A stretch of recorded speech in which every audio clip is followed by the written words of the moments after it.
अस्सलाम वालेकुम नाज़रीन, इस वीडियो क्लिप में आपको इन दिनों की मौसमी सूरत हाल के बारे में कुछ मालूमात दी जाती है। अगरचे आज तो नारोवाल, सियालकोट, शकरगढ़ यहाँ पर कुछ हल्की सी डेवलपमेंट होने के इम्कान आते हैं। तकरीबन 4 से 5 मिलीमीटर तक बारिश हो सकती है। बाकी मुल्क भर में मौसम खुश, गर्म और हवा सलूद रहने के इम्कान आते हैं। अलबत्ता 11 और 12 को एक बारिश से पहले छोटा सा जिसमें नारोवाल, सियालकोट, शकरगढ़ और मंगोर तक यानी कि बारिश होने के इम्कान आते हैं। बीच में पठवार रीजन और इलाकों में बारिश हो सकती है। इसके अलावा आज जो पिंडी इस्लामाबाद, पठवार की पिंडी इस्लामाबाद, तलागंग यहाँ पर बारिश हो सकती है। इसके अलावा जो वस्ती पंजाब के जंग, सरगोदा, फैसलाबाद में कुछ महदूद इलाकों में हल्की फुल्की बारिश होने के इम्कान आते हैं। अलबत्ता लाहौर, गुजरांवाला, गुजरात, जेलम यहाँ पर बारिश होने के इम्कान आते हैं। इसके अलावा जो को सलमान के इलाके वहाँ पर बारिश हो सकती है। अलबत्ता मियाँ थाल के जो मियाँ वाली के कलूर कोट, पीपली यहाँ पर बारिश होने के इम्कान आते हैं। मियाँ वाली में तकरीबन 17 मिलीमीटर तक बारिश होने के इम्कान आते हैं।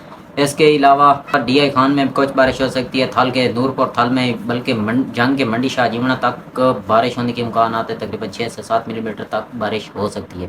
बाकी 13 से लेकर 17 के दरमियान मौसम खुश्क रहेगा, कोई बारिश एक्टिविटी नहीं नज़र आ रही है। अलबत्ता 18 से लेकर 24 के दरमियान मुल्क भर में तकरीबन जो राजस्थान के इलाके, पठवार के इलाके, कश्मीर के शुमाली पहाड़ी इलाकों और वस्ती पंजाब के महदूद इलाकों में बारिशें होने के इम्कान आते हैं वक्तन फ़वक्तन। अलबत्ता जनूबी पंजाब और सिंध में तो कोई बारिशी एक्टिविटी नज़र नहीं आ रही। अलबत्ता वहाँ पर मौसम खुश, गर्म और शदीद आबस रहेगा।